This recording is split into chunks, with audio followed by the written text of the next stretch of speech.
Hello and welcome once more to Red Gaming Tech. My name is Iwata. Today is the 24th of March and this time I have some rather interesting comments from Nintendo's Satoru Iwata regarding their recent partnership with DeNA to make mobile games. Now obviously on mobile, free-to-play is generally the done model. Of course you do have paid games, but a lot of them are free-to-play. But Nintendo and DeNA may actually go in a completely different direction, and this was said by Satoru in an investor Q&A. Now apparently, Iwata doesn't even like to use the term free-to-play, because well, he feels it's a bit insincere. Instead, he feels they should be called free-to-start. However, during the Q&A, he didn't rule out the possibility of releasing free-to-play games. However, he did say, quote, "Nintendo does not want our IP to be used in any scenarios that consumers might think we have taken it a bit far or question whether the content is suitable for children." Now, of course, it's pretty infamous now that some makers of free-to-play game and, of course, the marketplace owners, such as, say, Apple and Google, have taken heat as, of course, well, children have unawarely...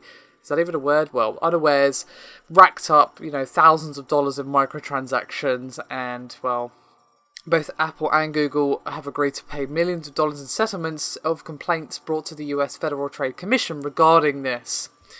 Now, Iwata went on to say, quote, "The Nintendo brand encompasses more than 30 years worth of accumulated trust that parents can feel safe letting their children play with our products, an asset that is very precious to Nintendo. We want to maintain this consumer trust and would not want to damage it in any way." Now, Iwata did note during the Q&A that both Nintendo and DeNA will come to a mutual agreement regarding the business model. Now, in a previous interview of Time, he did of course express his wariness of free-to-play options, because he is concerned about the quote high possibility for the value to be greatly reduced as history of the music industry has shown.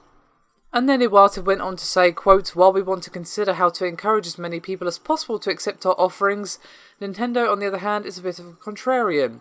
More specifically, while others may be tempted to follow in the footsteps of other successful companies, we are not interested at all.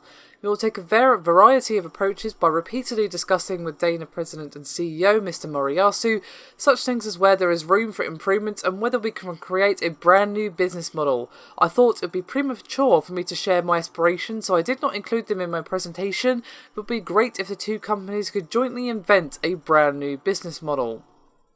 Now, none of these comments from Iwata are exactly surprising. Nintendo are probably one of the most protective companies when it comes to ensuring the reputation of their IP, so I can certainly see why they don't want to go to the free-to-play route, or rather why they're a little bit wary of going to the free-to-play route.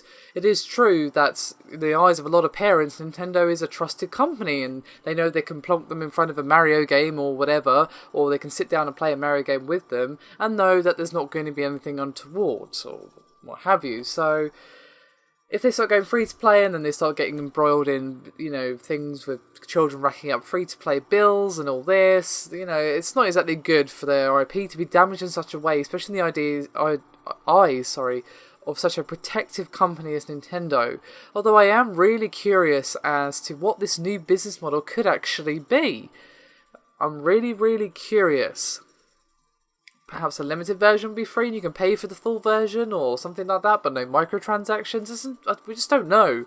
We don't know what DeNA and Nintendo are cooking up, but I'm very intrigued indeed, and it could even be a bit of a game changer for the mobile market if their business model is actually successful. It'd be rather interesting to see that happen.